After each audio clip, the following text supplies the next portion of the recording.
को देख रहे थे कि परमेश्वर ने हमें वचन दिया है और वही वचन हमारे जीवन में उन करके हमारे कार्य करता है और उसी कार्य के द्वारा हमारा उद्धार होता है। और वचन जो है परमेश्वर के नाम से बड़ा हो गया है। वचन ही है जो हमारे जीवन में, यहाँ तक कि प्रभु ने इस बात के विषय में कहा, ये वचन ही है जिसमें सब कुछ स्थिर है। और उसी वचन के द्वारा परमेश्वर ने आकाश को बनाया, पृथ्वी बनाई, और उसी वचन के द्वारा सब कुछ स्थिर है। और उसी वचन के द्वारा सब कुछ क्या हो जाएगा? समाप्त हो जाएगा। उसने कहा और हो गया। वो वचन परमेश्वर का वचन, प्रभावशाली वचन है, जीवन का वचन है। और इसी वचन के ऊपर हमने विश्वास करके उद्धार पाया। और यही वचन हमें जड़ पकड़ के बढ़ना चाहिए। यही वचन हमारे जीवन की खुराक बनी। और वचन के महत्व को यहाँ पर बताया गया है। और वो एक रोटी की तरह है, जो यूहन्ना की किताब में हम पढ़ेंगे तो यीशु ने इस बात के विषय में कहा। और ये रोटी जो है ये वचन है। क्या है? वचन है। और ये वचन ही वो रोटी है जिसे उसने हमें दिया। प्रभु यीशु ने कहा कि तुम व्यर्थ भोजन के लिए परिश्रम, नाशवंत भोजन के लिए परिश्रम न करो, हाँ, परंतु उस भोजन के लिए जो अनंत जीवन तक बढ़ता है, हाँ, जिसे मनुष्य का पुत्र तुम्हें देगा। जो मनुष्य का पुत्र तुम्हें देगा। ये नाशवान भोजन के लिए नहीं, पर मनुष्य का पुत्र देगा। और मनुष्य के पुत्र ने कहा कि मैं ही क्या हूँ? जीवन की जीवन की रोटी मैं हूँ। जो मेरे पास आता है, हाँ, वह कभी भूखा न होगा, वह कभी भूखा नहीं होगा। और जो मुझ पर विश्वास करता है, हाँ, वह कभी प्यासा न होगा। हाँ। और ये रोटी जो है जीवन की रोटी है, जो दिया गया। 35 पद को पढ़ेंगे यहाँ पर, यहाँ 6 अध्याय। हाँ, जीवन की रोटी मैं हूँ। हाँ, जो मेरे पास आता है, हाँ, वह कभी भूखा न होगा, कभी भूखा नहीं होगा। जो मुझ पर विश्वास करता है, हाँ, वह कभी प्यासा न होगा। और ये रोटी जो है वही वचन है, वही वचन। जैसे उसने मत्ती में 4 अध्याय में कहा वो रोटी के बारे में कि यह वह रोटी है जिसके द्वारा मनुष्य क्या है? जीवित रहेगा। मनुष्य इस रोटी से नहीं, बल्कि नाशवान रोटी से नहीं, लेकिन उस रोटी से या उस वचन के कारण जो परमेश्वर के मुख से निकलता है क्या रहेगा? क्योंकि वही क्या है? वचन रोटी है। क्या है? रोटी। और प्रभु यीशु मसीह वचन है, और यही वचन रोटी है। क्या है? ये जीवन की रोटी है जो जगत को जीवन प्रदान करती है। पर होते होते ऐसा हो गया कि इस वचन को जो रोटी की तरह है, जिंदगी देने वाली है, इसे लोगों ने नहीं पहचाना है। इस रोटी को नहीं पहचाना। जब हम यूहन्ना में आगे जाएंगे तो लिखा हुआ है, प्रभु यीशु ने कहा, यहाँ 18 पद में हम पढ़ते हैं। हम यूहन्ना रचित सुसमाचार के 13 के 18 को पढ़ते हैं। मैं तुम सब के विषय में नहीं कहता, पर जिन्हें मैंने चुन लिया है उन्हें मैं जानता हूँ। परंतु यह इसलिए है कि पवित्र शास्त्र का यह वचन पूरा हो कि जो मेरी रोटी खाता है, हाँ, उसने मुझ पर लात उठाई। जिसने मेरी रोटी खाई उसी ने मुझ पर क्या करी? लात उठाई। फिर हम आगे जब इसे देखेंगे तो लिखा है कि ये वही रोटी खाने वाला है। 30वें पद में लिखा है, तब यह टुकड़ा रोटी का लेते ही लेकर वो बाहर चला गया। हाँ, ये रोटी लेने वाला, जिसने मेरी रोटी खाई उसी ने मुझ पर क्या करी? यारो, इन दिनों में जिन लोगों ने यीशु के वचन के द्वारा, परमेश्वर के वचन के द्वारा, जीवन की रोटी के द्वारा से जीवन पाया है, वे लोग भी परमेश्वर के लिए जो वचन के द्वारा जीवन पाए हैं, वचन और रोटी खा करके जीवित हैं, वे भी इन दिनों में वफादार नहीं रहे हैं। केवल यहूदा इस्करियोती के लिए नहीं कहा जा रहा है। सुन है क्या? हाँ, बहुत सारे लोगों ने यीशु के द्वारा, यीशु के वचन के द्वारा या यीशु जो जीवन की रोटी है, वचन जो रोटी है, उसके द्वारा जीवन पाया है, वफादार नहीं रह गए। क्या नहीं रह गए? परमेश्वर के मेज पर से खाते हैं रोटी को, पर वफादारी नहीं है। क्या नहीं है? तुम में से एक मुझे पकड़वाएगा, यीशु ने कहा। सब पूछने लगे कौन है, कौन है, कौन है? वही जो मेरी थाली में हाथ डालेगा। क्या है? वो जो मेरी थाली में हाथ डालता है, जो मेरी रोटी खाता है, जीवन की रोटी खाता है, वो भी बेईमान है। सुने क्या? जरूर ध्यान दीजिएगा। क्या वो मैं हूं? मुझे पूछना चाहिए आज ये सवाल। केवल चेलों को पूछना चाहिए, पर हम चेलों का क्या है? हम चेलों का क्या है? क्या हम लोगों को ये सवाल नहीं पूछना चाहिए? बोलिए ना, हमें भी पूछना चाहिए। मैं रोटी खाता हूं तेरा, पर मैं कितना वफादार हूं? कहीं मैं उसकी थाली में हाथ डाल करके उसके विरुद्ध तो नहीं जा रहा। परमेश्वर ने हमें वचन के द्वारा जीवन दिया है, और यह जीवन उसके पुत्र यीशु मसीह में है। और उसके पुत्र यीशु ने कहा, जो इस देह में से खाएगा, इस रोटी में से खाएगा, कभी नहीं मरेगा, पर नहीं मरने वाला जीवन की रोटी खाने के समय पर उसकी बदसलूकी करने वाला, अनुचित रीति से खाता है वह व्यक्ति, जो खा करके क्या करता है? उसी पर लात। उसने कहा कि मनुष्य को व्यर्थ परिश्रम रोटी के लिए नहीं करना चाहिए, उस रोटी के लिए परिश्रम करना चाहिए। और वो रोटी जो है जगत को जो जीवन देती है, ईश्वर ने कहा मेरा वचन, मेरा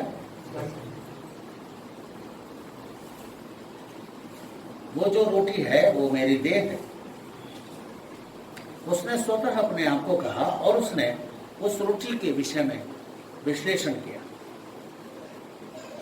आप ध्यान दीजिएगा इसमें, और आपको इस सवाल तक जाना पड़ेगा, क्या मैं उस रोटी को खा करके वफादारी दिखा रहा हूं? क्या मैं अंधकार में जा रहा हूं उस रोटी को खा करके? मैं टुकड़ा लेकर के अंधकार में चला गया हूं या ज्योति में चल रहा हूं? बहुत सारे विश्वासी, बोलिए, ये रोटी लेकर के अंधेरे में चले गए, जैसा यहूदा चला गया अंधेरे में। पर बहुत कम लोग हैं जो ये रोटी लेकर के ज्योति में चलते हैं। Hallelujah, hallelujah. और इसलिए यहाँ पर यह सवाल मुझे भी पूछना पड़ेगा, जो मेरी रोटी खाता है उसी ने मुझ पर, क्या वो मैं हूं? क्या मैं भी प्रभु की रोटी खाता हूं? वचन रूपी रोटी, सच्चाई की रोटी, सत्य का वचन लेता हूं। और क्या मैं प्रभु के लिए लात उठाने वाला काम कर रहा हूं? आप निर्दोष नहीं जब आप नहीं पूछेंगे कि प्रभु क्या वो मैं हूं पकड़वाने वाला। पकड़वाने वाले का मतलब यह है, जो रोटी खाया है वो लात उठाने वाला। क्या है? क्या वो मैं हूं? क्या वो मैं हूं प्रभु? अपने अंदर झांकना चाहिए कि मैं कितना वफादार हूं अपने परमेश्वर के, जिसकी रोटी के द्वारा मुझे क्या मिला है? जीवन मिला है। और इसी पाए हुए जीवन से मैं प्रभु के साथ ईमानदार होकर के चलता नहीं, उसके साथ विश्वासघात करता हूं। क्या करता हूं मैं? विश्वासघात करता हूं। आप रोज जो रोटी खाते हैं वो आपके पति के द्वारा दिया हुआ या पत्नी के द्वारा दिया हुआ नहीं है। हर दिन जो हमें हमारे सामने आता है वो परमेश्वर का दिया हुआ है, परमेश्वर का दिया हुआ है। यदि मानते हैं तो क्या हम उसे खा करके ईमानदार हैं? कई लोग प्रार्थना में ईमानदार हैं, ये कहे कि हे प्रभु, जो भोजन आपने हमें दिया खा के बल पाए और आपके कामों में खर्च करें, आपके कामों में खर्च करें। पर किस में खर्च करते हैं ये सोचने की बात है। क्या जो खा के बल पाते हैं, जो बल पाते हैं या जीवन पाते हैं, क्या आप उसे सचमुच में उसके लिए खर्च करते हैं? जिसका आपने खाया है उसके लिए खर्च करते हैं? हमारा पालन पोषण भारतीय सरकार नहीं करती है, हमारी खेती बाड़ी हमारा परवरिश नहीं करता है, हमारे मेहनत मजदूरी से हमारी परवरिश नहीं होती। बाइबल में लिखा है परिश्रम की रोटी भी परमेश्वर की इजाजत के बगैर कोई नहीं खा सकेगा। वही परिश्रम की रोटी खाने वाले चंद लोग होंगे जो सचमुच में अपने परिश्रम की रोटी खाएंगे, बाकी सब बेईमानी की रोटी क्या है, क्योंकि वो बेईमान हो गए, खाया और क्या हो गए। यारो मैं आज परमेश्वर के वचन को आपके सामने, आप इसे नहीं जानते हैं करके नहीं रख रहा हूं, पर आप जानते हैं करके आपको याद दिला रहा हूं कि आप अपने परमेश्वर के वचन को जिससे आपने जीवन पाया है, क्या आप उसे खा करके आप वफादार हैं? जो वचन आपको मिला क्या आप वफादार हैं उसके अनुसार? पर जो वचन परमेश्वर का आपके पास पहुंचा क्या आप उसमें ईमानदारी नहीं दिखाते हैं या दिखाते हैं? प्रभु यीशु मसीह ने यही कहा कि जो मेरी रोटी खाता है, अर्थात मैं जीवन की रोटी हूँ, मेरा वचन ही तुम्हारे लिए रोटी है। बाइबल में हम आगे पढ़ते हैं, हमने पढ़ा था जब लिखा है कि लोग को उस समय पर भूख तो लगेगी पर रोटी की नहीं होगी। क्या होगी? वचन की भूख, जिसके द्वारा वो क्या रहेंगे? जीवित रहेंगे। क्या है? रोटी से जीवित नहीं रहेंगे बल्कि वो तलाश करेंगे उस रोटी की जिसके द्वारा वो जीवित रहेंगे, और वो है परमेश्वर का। और लिखा है समुद्र के क्या है, लोग यहोवा के वचन की खोज में हाँ? समुद्र से समुद्र तक जाएंगे और उत्तर से पूरब की तरफ भी जाएंगे, मारे मारे भी फिरेंगे, उस रोटी को नहीं पाएंगे। हालेलुया। उस रोटी को जिसे आज आप सहजता से हर रविवार हर दिन पा रहे हैं और आप उसकी कदर नहीं कर रहे। आप उस रोटी को,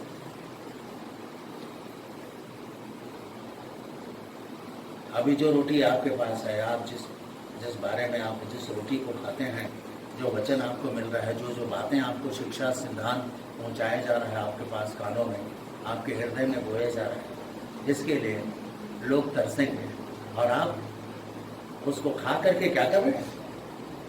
उल्टी कर रहे हैं। जब हम खाना गिराते थे तो कहते थे गिरे मत, ध्यान से खाओ, गिराओ मत। और बहुत खाना गिराने से कहते थे जब कमाओगे तब पता चलेगा कि इस एक एक दाने की कीमत क्या होती है, एक एक दाने की। अभी आप अपने जीवन में वचन का दुरुपयोग कर रहे हैं। जो वचन आपको मिला है उसके अनुसार चलना छोड़ करके आप मनमानी कर रहे हैं, इधर उधर कर रहे हैं, लात उठा रहे हैं प्रभु का, बचेंगे नहीं आप। जो लात उठाएंगे बचेंगे नहीं, वो सत्यानाश हो जाएंगे। रोटी का मान रखिए, रोटी की कीमत रखिए। लोग कहते हैं नमक क्या है, मैं तो होकर नमक रखे, कहा है मैं नमक, पर कई लोग नमक रखते नहीं। प्रभु का नमक नहीं रखा, मोदी का नमक रखा है ना भाई, बघेल का नमक रखा, पर परमेश्वर का नमक का क्या? परमेश्वर के लिए नमक रखते हैं क्या? आपको प्रतिदिन की रोटी देता है, आपको प्रतिदिन तृप्त करता है, आशुदा करता है आपको, क्या आप नमक रखे हैं? बाइबल में लिखा है अपने में नमक रखो, अपने में नमक रखो। नमक रखो उसका जिसने तुम्हारे लिए जान दी, जिसने तुम्हारे लिए व्यवस्था करी, जिसने तुम्हारे लिए सब कुछ किया है, उसके लिए नमक रखो, उसका व्यवहार रखो, उसके प्रति ईमानदारी रखो, उसके प्रति सच्चापन रखो। और लिखा है कि इसने तो लात ही उठा दी, क्या कर दी? और मलाकी 1:12 में पढ़ेंगे तो लिखा हुआ है कि लोग उसकी मेज पर से खाते हैं और उसकी मेज को क्या ठहराते हैं? अशुद्ध ठहराते हैं। परंतु तुम लोग उसको यह कहकर अपवित्र ठहराते हो, हाँ? यहोवा की मेज अशुद्ध है। अरे अशुद्ध नहीं है, उसी पर से तो जीवन मिलता है। पर लोग यहोवा की मेज को क्या ठहरा रहे हैं? जबकि यहोवा की मेज पर से वो वचन रूपी भोजन मिलता है जिससे हमें जीवन मिलेगा, जिससे खा करके हम जीवित रहेंगे। क्या रहेंगे? जिससे खा करके हम जीवित रहेंगे, सर्वदा जीवित रहेंगे। पर हम हमारे जीवन में उसी को तुच्छ ठहरा रहे हैं। यारो, इन दिनों में जो परमेश्वर का वचन आप तक पहुंचा है, आप उस वचन को आप रोटी जानिए और रोटी खा करके आप एहसान मत भूलिए। जैसा कहा गया कि ये जीवन की रोटी मैं हूँ और उसने जीवन दिया है, और इसी को खा करके उसी के विरुद्ध में लात उठाने के लिए ना केवल यहूदा इस्करियोती गया, बल्कि आज बहुत सारे मसीहियों ने उसी पर लात उठाया है, प्रभु के साथ बेईमानी करी है, प्रभु के साथ विश्वासघात किया है। प्रभु को ग्रहण करने के समय बहुत सारी बातों की प्रतिज्ञा तो कर ली, अपना जीवन का समर्पण तो कर लिया, पर वो उसके प्रति वादा खिलाफी करने लगे, वो बेईमान हो गए, उसके पीछे वो मुकर गए। वो क्या है? मुकर गए, प्रभु के पीछे नहीं चले। यह है वो बात। तारो इन दिनों में इसे पहचानने की जरूरत है। प्रभु यीशु मसीह ने भी यही रोटी लोगों को दी। यहाँ यूहन्ना में जब आगे पढ़ेंगे तो लिखा है 17वें पद में लिखा हुआ है, यहाँ लिखा है 14वें पद में 17 अध्याय के, मैंने तेरा वचन उन्हें पहुंचा दिया है। मैंने तेरा वचन उन्हें पहुंचा दिया। ये रोटी है जीवन की, मैंने उन्हें पहुंचा दी। और संसार ने उनसे बैर किया। और संसार ने उस वचन रूपी रोटी से क्या किया? बैर किया। क्योंकि जैसा मैं संसार का नहीं, जैसा मैं संसार का नहीं, वैसे वे भी संसार के नहीं। हाँ, मैं इस बात को आपके ध्यान में लाना चाहता हूं कि प्रभु ने वह वचन जो परमेश्वर का है, जो जीवन का है, हम तक पहुंचा तो दिया, पर हमने उसे स्वीकार नहीं किया। पर जिन्होंने स्वीकार किया उन्होंने भी बाद में आगे चल के क्या कर दिया? उसका इनकार कर दिया। आप जो प्रभु के वचन को स्वीकार करके चल रहे हैं, सत्य वचन को, क्या है? सत्य वचन को, आप बेईमानी मत करिए। उस पर उससे खा करके ये मत कहिए कि प्रभु की मेज क्या है? अशुद्ध है। आप ये मत कहिए कि प्रभु की मेज अपवित्र है। आप ये मत कहिए जैसे कि मन्ना खाने वालों ने कहा ये निकम्मी रोटी है। क्या है ये? निकम्मी रोटी। आज भी जो लोग प्रभु के वचन की रोटी खाते हैं, कई बार निकम्मा कहते हैं। क्या कहते हैं उसे? निकम्मी रोटी। इससे हमारा जीव उकता गया। वचन को सुनते सुनते कितने लोग उकता गए, वो सुनना नहीं चाहते, ग्रहण नहीं करना चाहते, उसे अमल में लाना नहीं चाहते हैं। आपको इसका खामियाजा भुगतना पड़ेगा। जब इसका हिसाब प्रभु रखा हुआ है यूहन्ना में कि यहाँ रोटी दे रहा है, व्यर्थ रोटी से निकाल करके एक सच्ची रोटी जो जगत को जीवन देती है वो दे रहा है, वो खा करके आगे जाके उस पर क्या कर रहा है? लात उठा रहा है। वो खा करके अंधेरे में चढ़ रहा है, अंधकार के काम कर रहा है। फिर आगे वो कहता है कि मैंने वो पहुंचा तो दिया तेरा वचन, रोटी पहुंचा तो दी, पर संसार उसे ग्रहण। आप कितना ग्रहण कर रहे हैं? आप कितना मान्यता दे रहे हैं? इस रोटी के साथ आपका क्या रवैया है?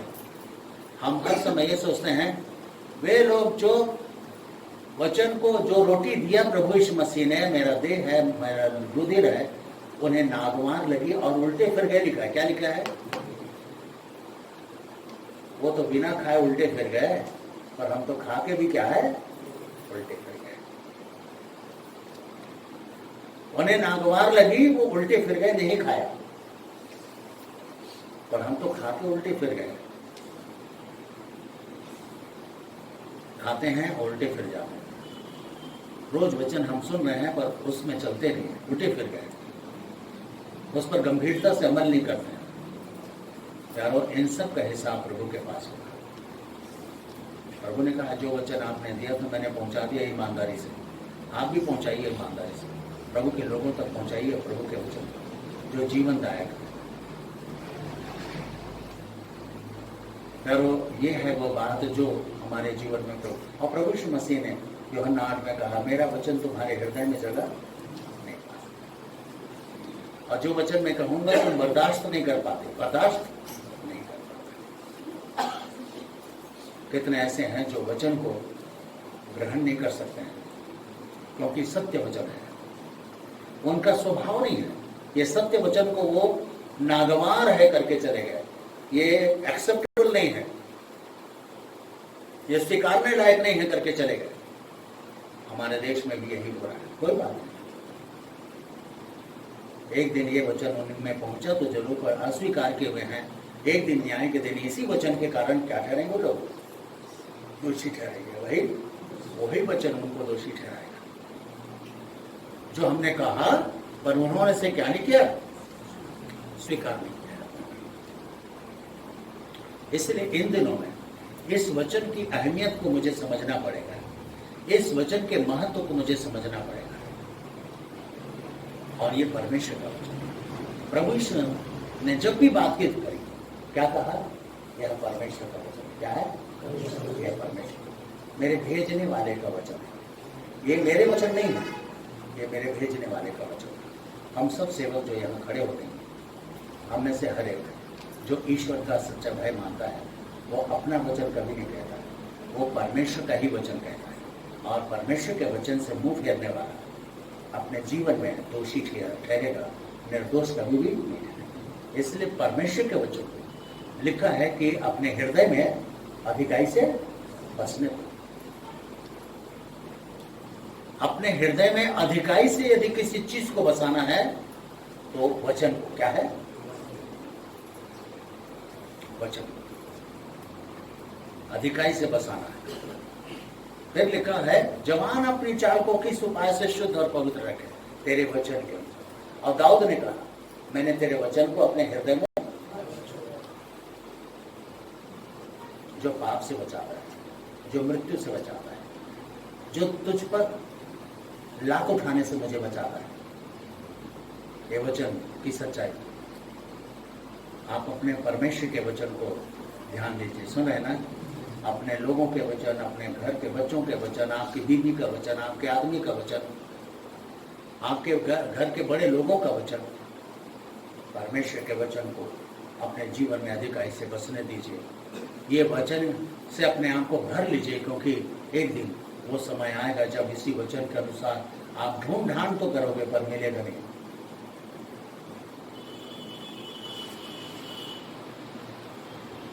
जिन चीजों को हम संभाल के नहीं रखते हैं, बाद में उसकी वैल्यू हमें पता चलती है, तब हम ढूंढ ढांड करते हैं।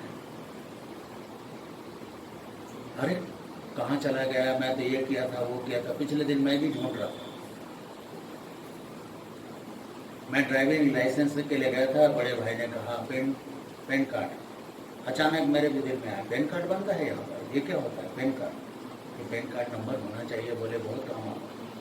मैंने पेन कार्ड बनवा लिया। पेन कार्ड बनाने के बाद मैं उसे भूल गया, मुझे कभी कोई पूछा नहीं पेन कार्ड के लिए। अभी जब मेरे भाई से बातचीत हुई तो उसने कहा, भैया आधार कार्ड से ज़्यादा जरूरी है पेन कार्ड। क्या है? आधार कार्ड आधा काम करेगा, पर पेन कार्ड के बिना आपका अधूरा काम पूरा नहीं। पेन कार्ड होना चाहिए। फिर मैंने ढूंढ ढांड करी, दिमाग चलाया, कहाँ रखा है, कहाँ है, वो ढूंढ ढांड करी, और उससे मैंने जब पा लिया तो दिखा रही है तो है यहाँ पेन कार्ड। प्यारों, मैं आपसे कहना चाहता हूँ, जब हम इस संसार की चीज़ों की अहमियत पहचानते हैं, कीमत पहचानते हैं, तो हम ढूंढ ढांड करके पा करके खुश होते हैं कि वो हमारे पास है। पर वचन का क्या? बाइबल में लिखा है, अपने हृदय में परमेश्वर के वचन को अधिकाई से बसने दो, और आप ढूंढ ढांड करोगे उस दिन, पूरब से लेकर उत्तर से लेकर पूरब तक, और समुद्र से समुद्र तक, पर नहीं मिलेगा लिखा है। आप ढूंढोगे नहीं पाओगे। तब आपको अफसोस होगा कि अरे वो समय था जब मैं परमेश्वर के वचन से भरा रहता, परमेश्वर के वचन को पहचाना होता, परमेश्वर के वचन पर ध्यान लगाया होता, तो आज मेरी ऐसी बुरी दशा नहीं होती। अब इसी वचन के ना होने के कारण मैं क्या हो जाऊंगा? नाश हो जाऊंगा। क्या हो जाऊंगा? ये वचन की रोटी मुझे नहीं मिल रही है, अब मैं क्या हो जाऊंगा? नाश हो जाऊंगा। अनिवार्य रूप से इस वचन की अहमियत को समझिए और समझाइए लोगों को। ये रुपये से बढ़ के, रुपये से, ये दुनिया में हर चीज से बढ़ करके है ये वचन। जैसे दाऊद ने कहा, तेरा वचन मेरे पांव के लिए दीपक और पथ के लिए ज्यादा है। और यदि ये ना हो तो क्या लगेगी? ठोकर लगेगी, गिरूंगा और क्या हो जाऊंगा? सत्यानाश हो जाऊंगा। समझ ना रहे क्या? ये वचन जो दीपक है, उजियाला है, न रहे तो ठोकर खा के गिरेंगे और हमारा नामो निशान मिट जाएगा, हम सत्यानाश हो जाएंगे। क्या हो जाएंगे? इसका मूल्य है, इसकी कीमत है, इसकी वैल्यू है, इसका अलग स्थान है। आपके जीवन में टॉर्च की रोशनी काम नहीं आएगी, बिजली की रोशनी काम नहीं आएगी, आपके जीवन का अंधकार ये उजाला मिटा नहीं सकेगा। सूर्य की रोशनी भी आपके जीवन के अंधकार को मिटा नहीं सकता है। आपको ठोकर से बचना है यदि, तो यही वचन की रोशनी ही काम। आप समझ रहे हैं क्या? ये वचन का प्रकाश, इसीलिए भक्ति में पढ़ते हैं। और जो लोग अंधियारे में बैठे थे और मृत्यु की, उन पर क्या चमका? ये टॉर्च की ज्योति नहीं थी, ये बिजली की ज्योति नहीं थी, ये बिजली के चमक की ज्योति नहीं थी, ये परमेश्वर के वचन की ज्योति थी। क्या है? उसके वचन का प्रकाश। क्या है? उसके वचन का प्रकाश, जो आपको ठोकर खाने से बचाएगा, आपको हानि से बचाएगा, आपको मुश्किल से बचाएगा। यही वचन लोगों में पहुंचना जरूरी है, और यही वचन आपके हृदय में होना जरूरी है। आप इसे भरिए, ताकि जिनके बीच में आप सेवा करते हैं, आप दोनों हाथों से बांट सकें, दोनों हाथों से जी खोल के बांट सकें, क्योंकि आपके पास वचन के क्या है? भंडार है। क्या है? आपके पास परमेश्वर के वचन का भंडार है, और जी खोल करके आप बांटे, ताकि वो सब तृप्त हो जाए। क्या हो जाए? ये है वो रोटी जिससे सब लोग तृप्त हों और उन्हें जीवन प्राप्त हो। ये है वो बात जो हमारा प्रभु चाहता है, और ये इसीलिए महत्वपूर्ण है। क्या है ये? बहुत ही महत्वपूर्ण। इसी वचन के द्वारा, भजन 107 में 29 पढ़ेंगे तो लिखा हुआ है, इसी वचन के द्वारा वो हमें क्या करेगा? चंगा करेगा, और जिस गड्ढे में पड़े हैं वहां से। यही वचन है जिसे सुन करके लाजर जिया।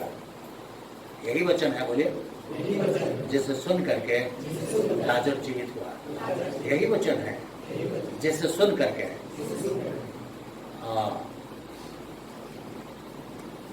12 साल की लड़की जी उठी, विधवा का बेटा जी उठा, और जितने उस गुलगुथा की पहाड़ी के चारों तरफ दफनाए गए थे वो जी उठे। वे जिन्होंने उसका शब्द सुना वे सब जी गए। क्या है? हालेलुया। पर संसार उसे, बोलो ना, सुनना नहीं चाहता, और सुन नहीं सकते। हालेलुया। स्तिफनुस के वृतांत में लिखा है, उन्होंने अपने कान बंद कर लिए, उन्होंने अपने कान बंद कर लिए। जीवन के वचन के लिए क्या कर लिया? उन्होंने कान बंद कर लिए। जो वचन वो बोल रहा था वो जीवन का वचन था, जिससे सुनने से कान उन्होंने मूंद लिए कि ना सुने। चलो, ये है वो बात जो लोगों ने वचन के साथ करी, परमेश्वर के वचन के साथ।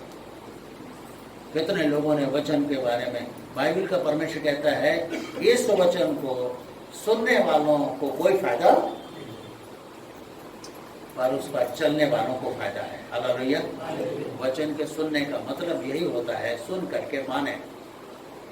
हालेलुया।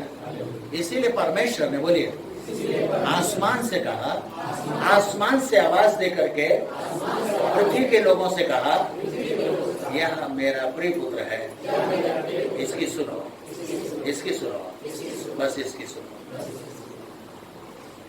और ईश्वर ने कहा, मेरी भीड़ें मेरा शब्द सुनती हैं, मेरे पीछे होती हैं, और मैं अंत में उन्हें अनंत जीवन देता हूँ, क्योंकि वो मेरी सुनती हैं और उसके पीछे, मेरे पीछे आती है। हालेलुया। सुने हुए का अनुकरण करती है। हालेलुया। और जो परमेश्वर की सुनना छोड़ देगा, अर्थात सुन करके पीछे चलना छोड़ देगा, अंत में उसे अनंत जीवन नहीं है। ये वही वचन है जिससे मुझे सुनना है। हालेलुया। और जिसके लिए भविष्यवक्ताओं ने कहा, मैं कान लगा रहूंगा और मैं ध्यान लगा रहूंगा कि परमेश्वर यहोवा मुझसे क्या कहता है। मैं वचन को सुनने के लिए कान लगा रहा हूँ। Hallelujah, hallelujah. आप भी कान लगाए रहिए, परमेश्वर के वचन की तरफ ध्यान लगाए रहिए। यही आपके जीवन का बदलाव का कारण होगा।